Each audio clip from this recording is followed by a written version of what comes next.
So yan yung ating city councilor ng number 1 nakikita na nararamdaman ng Taglimbao Masigasi Baksyon, Councilor Juju Concepcion.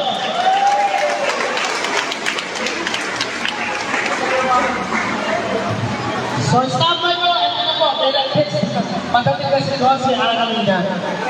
Ayan, tuntong ka, Joey. Ganda naman kami nila. Yung ating mga social media, ano? Dahil hindi pa yan.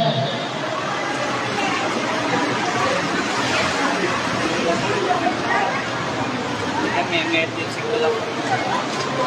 Hello, Bobby.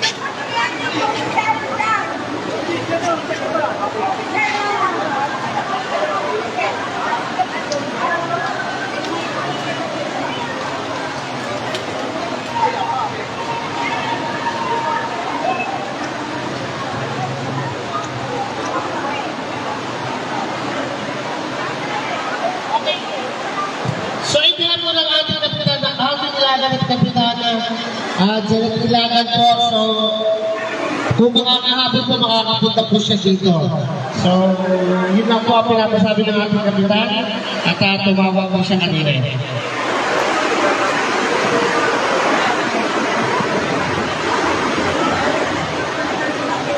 Si Toto. Andiyan pa si Dundun. So sa inyo po lahat na kay Agisana, kay Curly, Team Saha, maraming salamat po sa inyo in behalf po ng Wicked and President Mr. Lope Avalos and the officers. Kahapon na lang, bossing. Bigyan ng message sa mga isa.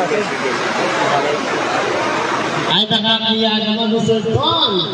Salamat. Sa ating mga social media, welcome po sa Barangay Santa Lucia.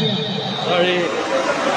Bravo Team and Bravo News isa from Ayos po. iNews. Ayos pati. Okay, Consi, pakikwento naman po ano naging participation ng SDC dito? Yes, of course. Nakiisa po kami sa celebration ng 6th General Assembly ng We Connect Movement dito po sa Barangay Santa Lucia. Sa pangunguna po ni President Lope Avalos, no? So, ang Charity Foundation ay nagkakalob ng 200 grocery packs sa mga members po nila. So, hopefully, kahit papaano, ito po ay makatulong, makapagpangiti sa ating mga kapasigenyo dito sa Barangay Santa Lucia. Actually, ang inyong link food po ay lagi naman pong naimbitahan.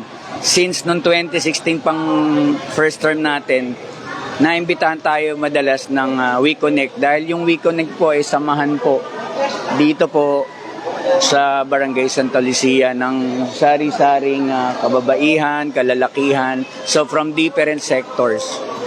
Mensahe na lang po sa mga natin sa district ko. Yeah, sa ating mga kapasigenyo, especially sa District 2, samantalahin ko pagkakataon na inyong konsehal po ay umiikot po sa iba't ibang barangay ng ating lungsod at yan naman po ay palagi kong ginagawa at the usual kong ginagawa dahil yung tagline nga po nating nakikita, nararamdaman at nagtatrabaho ay wala naman po talagang nabago po doon. So tayo pa malimit makita ng mga kapasigenyo.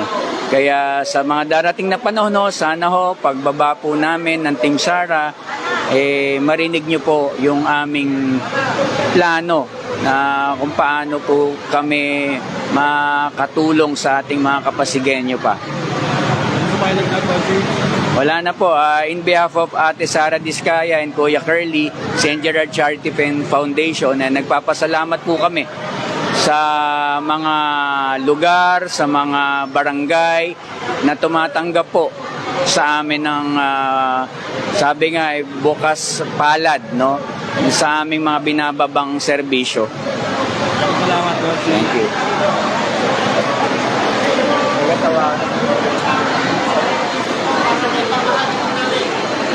So, Alam City Award Councilor Willis Yard.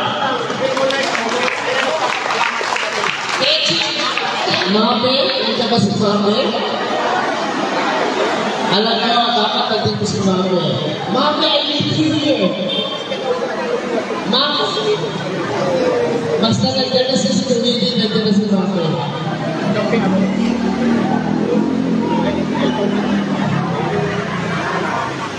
Basta tulungan ko natin ang malakpakan Councilor Willis Yard.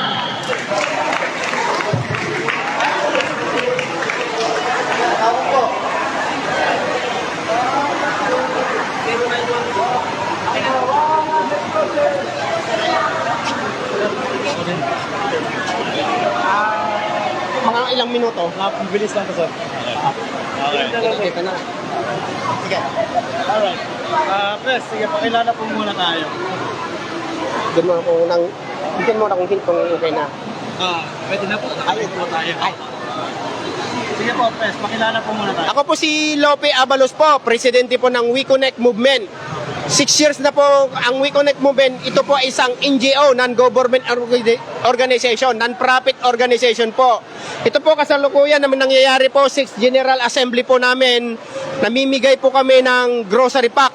Ang grocery pack po yan ay galing po sa ating butihin.